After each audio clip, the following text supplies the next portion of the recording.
Hello, my name is Amos Tarfa, and in this video, I'm going to share with you a short presentation on the state of math education in America and why we need a new paradigm now, not tomorrow, not yesterday, like right now. And here's why. I grew up in Nigeria, and I see things very differently from the way Americans see mathematics, especially. And it troubles me because I wish every American could just look and see what's happening all across the world in terms of countries that are willing to keep their bar high even if it requires more work. But of course, they should also provide ways for those students to flourish. And part of the challenge in Nigeria, of course, is that there's limited resources. And even with limited resources, every student who attends a secondary school in Nigeria gets a little bit of calculus. The whole country, that anyone who's taking the WAEC exam, it's called. And here's why it troubles me, because I look at America and I say, America, you can do more. You could do better. And we're taking 3 months off from mathematics. 3 months, right? Okay, let me share my slides and you see what I'm talking about. So let's go to, we're going to share this here. And let's look at some notes for America. And America, please, one thing I tell people is when Nigerians talk sometimes, and people tease us about this, but when we get passionate, our voice might go up. I'm not mad at anybody. All I'm saying is that the current system is so broken, we cannot reform it. We need a new paradigm. So here's my question. If Nigeria can teach calculus, why can't America? What is the reason why every student can't graduate with calculus knowledge? Like I'm trying to wrestle with that today. And I don't think there's a reason why that needs to be, especially when you factor in the AI revolution going on at this time, right? And so when we look at what's going on with AI, there is just no reason why we can't get everybody to be doing some level of calculus. But we have to rethink everything we're doing. It's part of what I've done with counting to calculus, but now I'm getting to the point where I'm saying I need to let the whole country know there is something fundamentally wrong in the approach we're using, which somehow makes us think calculus is an luxury or just an option. Calculus is literally behind AI. Why wouldn't we want everybody to understand that? But that's not even the reason I want them to learn calculus. I think it's beautiful. It's a key to many doors. And by limiting it in any way, like the only time I think people should not take calculus is if it causes a health reaction, like allergic reaction, health-wise. Otherwise, everybody should do calculus, statistics, discrete math, data science, and linear algebra. Everybody at some level should do that, especially right now in the AI revolution, because AI is like a calculator that is so powerful. Why would we still be teaching to a basic level when kids have literally something like a PhD mathematician in their pocket that also knows how to break things down into examples and so on? This paradigm I'm proposing also calls for more teachers, more educators, more like this is all hands on deck. We have a national emergency. We have a national emergency, all hands on deck. Everybody, like, you know, when there's like a war and you are calling people into the factories and what, like, that's what America needs to be doing right now. And if we're dragging our legs, we're not realizing that the country with the highest number of math and AI scientists is literally going to run the show for a while. And what are we doing about it? Right? If AI is the new thing that we're talking about, well, then what are we doing to raise people that are capable of doing the level of thinking that AI scientists need to know in order to advance the research, right? Now, please note, any technology has downsides and problems, and I get it. One of my concerns and why I think we need to raise the bar now is because a lot of students are already lazy, and now we're going to add on a tool that can do their work for them. So that means their laziness is actually going to go to another level, right?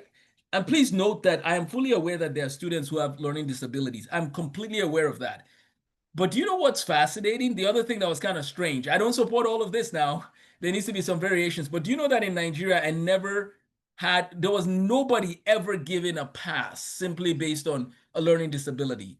Like students that had different challenges were kept to the same bar, everybody. But some of them were given more support and more people that walked alongside them, but the bar was never lowered for anybody. So that requirement for graduation was the same for everybody, no matter what disability they had. That's pretty intense. Now, I'm not saying we go with all of that, but I think we could go with something much better than what we're doing right now. So if Nigeria can teach calculus to all 12th graders in a standard high school, Everybody has to learn some basic calculus. Those who take further mathematics, so I ended up doing further mathematics, and there was about 80 of us in the classroom. All of us had to do even more math and linear algebra and so on and so forth. But this is in Nigeria. Like, let me give you the context, the backdrop of the school I attended, which I was blessed to attend, Federal Government College, Lagos, Ijaniki. We didn't have running water always available. We didn't have electricity always available. We had to go and fetch water. We had to get up at 5:30 in the morning. That was pretty standard. I believe it was 5:30, go fetch water. They gave us time to pray, read our Bibles for a few minutes, and then go fetch water. And that's how you started your day. And then you're taking all these courses, difficult courses, and your electricity sometimes would go out, and the classrooms were, sometimes not ideal. You're sweating, you're working hard, right? And under all those conditions, we came out of that, right? And by God's grace, some of my classmates have gone on to MIT and so on and so forth. I think the challenge America might be facing might be partly because America knows what America knows, right? That's all you've seen, maybe. But if you begin to look at places and you realize, wait a second, why are they even doing that in Nigeria, right? Well, part of what that did for us is that when we came to America, the American college system was like, it was not a problem. Nothing was a problem because of the background we received, the rigor we received. So we shouldn't do rigor just for rigor's sake, but we should do much more than we're doing right now.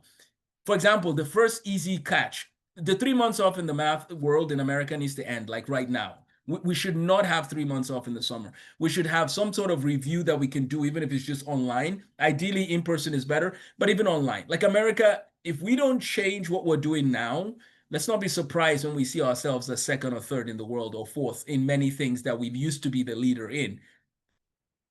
That's all I'll say on that. Okay, let's look at these slides. So basically, just a few more slides here. If Nigeria can teach calculus, so let's reimagine math education for the AI age. In Nigeria, high school students routinely learn differentiation and integration before graduation. In the US, most students graduate without completing Algebra 2. Now, this statistic varies. It depends on where we're talking about this, right? In some states in the US, 4% of students take calculus, in others, 20%. There's a huge variation. I'm saying all Americans in all states take calculus, statistics, discrete math. Like, some people debate on one or the other. My answer is all of the above. In the US, most students, okay, yeah, so I wouldn't say most, but I would say, yeah, some. In general, most students are graduating with about Algebra 2, maybe a little bit of pre-calc. This is not about human capacity, it's about systems and expectations. If Nigeria can teach calculus in a state of, okay, when you talk about lack of funding, there are different levels of lack of funding. Let's just say that. Oh, it's hard to talk. I'm sorry. When I hear the word lack of funding, it's hard to talk. I'm just being honest. Read the story of Srinivasa Ramanujan and realize that anybody with a vision and passion and some mentoring can go very far. It's nothing to do with the funding at that scale. No, here's the thing. You might be able to show me data that some of the schools in the wealthier zip codes are outperforming schools with with different zip codes. Here's the catch. There's something else going on that we're not even accounting for. If the zip codes in America with a lower salary and so on and so forth, or like with lower income, if those zip codes had no smart TVs, no smartphones, no technology, no electricity, and no water, I think we can make a bigger case for that variation. But if I have a smartphone and just a mentor, I can outperform almost everybody in the country because all the lectures are there on YouTube and open coursework. It's there. We really have to ask ourselves, what are the other factors that can be causing the problem? Dr. Thomas Sowell is a great resource on this topic and many other topics, but I want to encourage us to read Discrimination and Disparities. Let's read that, and then let's have a conversation again about American education. Are there school districts that might have more funding than others? Yeah, that's very true. Yes, that is a fact. But have we ever asked ourselves about vision? What is the vision that people have for their lives in all districts across America? One of the problems America actually has in education is there's a lack of vision. People don't have a vision.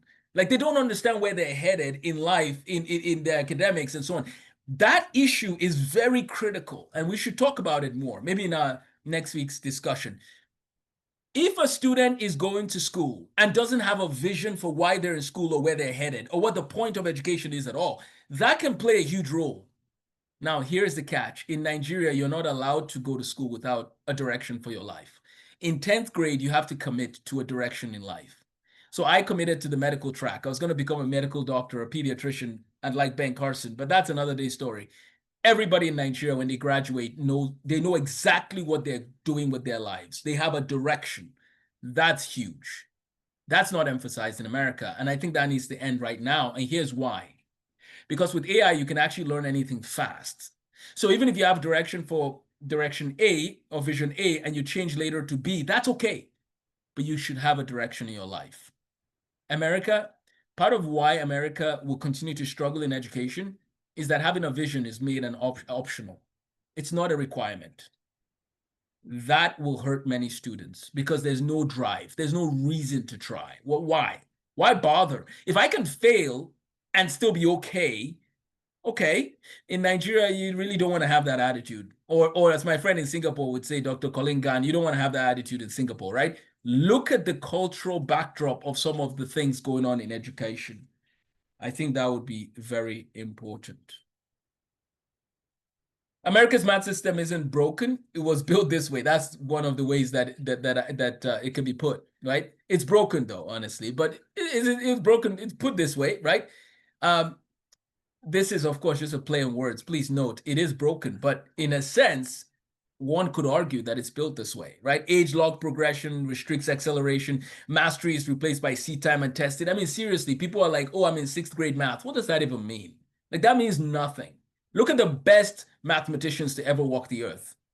And you realize something. They didn't care about grade-based learning. Now, granted, that wasn't the case in the 1700s. I get it. However, but look at how they learned, though. They learned by mastery. So this is the case, the worst case scenario. But let's also, like, it was built this way. I'm saying it's so broken, we just throw it out and get a new system designed. So we need advanced math for every student to be available to them. Mastery-based learning, not age-based, rigorous milestones and capstones by grade 12, AI-powered feedback and diagnostics. See, AI can be used as a tool along with a teacher. We need more teachers. We need more mentors. That's what we need. Okay, so calculus, data science, discrete math, and modeling, I'm saying we need all of the above. No exceptions, all of the above. Even if it means that some people have open book tests, that's fine. As if there's a disability that makes it where you need an open book test, well, that leads me to another story. How are we doing with our study skills in America? See, that's one thing that that's not a problem in Nigeria for the most part in terms of taking notes and organization for most schools, even the most underfunded schools in the country. Everybody has a pen. Well, not everybody has a pen. Can you believe that? They don't even have, not everybody has a pen or a notebook, but that's something that schools seek to provide, a pen and a notebook. And from there, you also learn how to study your notes. Some students who are in calculus in my paradigm that I'm describing might need that. They might need open note tests and so on. When should students take calculus? In my curriculum, in my counter to calculus, it's in 9th grade. Everybody takes Calc 1 in 9th grade. This exceeds Singapore and Nigeria standards, potentially. How is this possible, Amos? Well, because 4th to 7th grade is actually a lot of repetition and a waste of time in math education right now. It's just too much repetition and a waste of time. How do we solve that? The way we solve that is by strengthening the foundations from pre-K to 2nd grade, do pre-algebra in 3rd or 4th grade, no later than 5th grade, and get everyone into Algebra 1 by 6th grade. Algebra 1 can go into 7th grade potentially, but let's get to work and be done with pre-calc by 8th or 9th grade at the latest. There's no summer breaks. We learn year round. We have breaks. There's 40 weeks of learning with breaks scattered. So you still get 12 weeks off of doing the formal math, but we have to change our mindset. We have to change our relationship to mathematics and how we relate to it. And we have to teach the history of mathematics. That's how we see progress. So what's the roadmap for this? We need to have an advanced math for all. I have a pre-K to 12 transparent spine already made.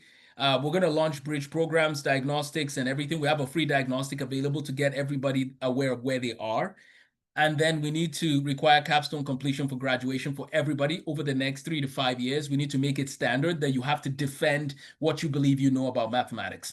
For example, Gödel's incompleteness theorem. I joke and say that by 12th grade, people should be explaining what that is and why it matters. We need to AI has changed the game. We can't be making Calc 1 the requirement for graduation, or well, not requirement, but like the standard. No. Calc 1 needs to be like basic. What the standard needs to become is defend what you know about mathematics, because you have AI, which could do all these problems, right? Of course, I understand it's not perfect, but everybody who uses AI should have a coach and a mentor. So engineers, we need your help. Retired teachers, we need your help. We have a national emergency and we need everybody to come back and help get America out of where it is right now.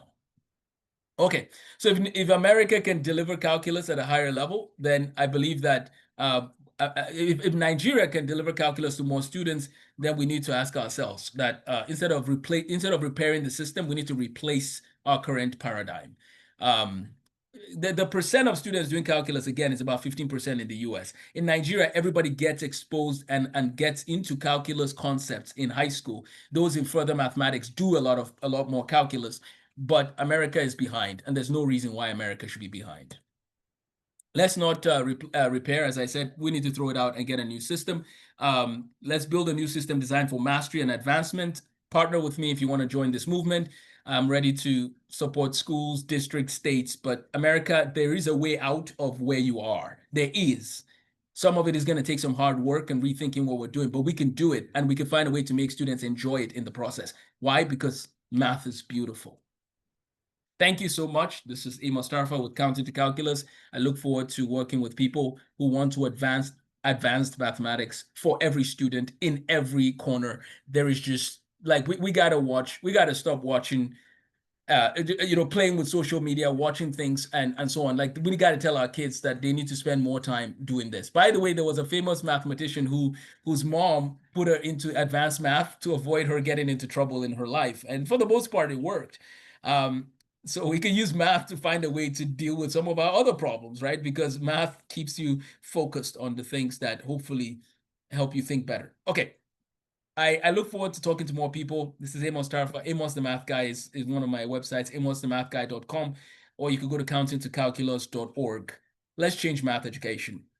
I think the time of excuses is over. Let's get to work. Like, let's get into the trenches. No more summer off. Let's get 5 years to get America as #1 in math. 5 years. I'm here to help. Not just help them be good in math and fluent in math, but also understand the history of math and the beauty of math. And it's so cool that if we do that, we can still be #1. I'll talk more about this in our next episode. Take care and God bless.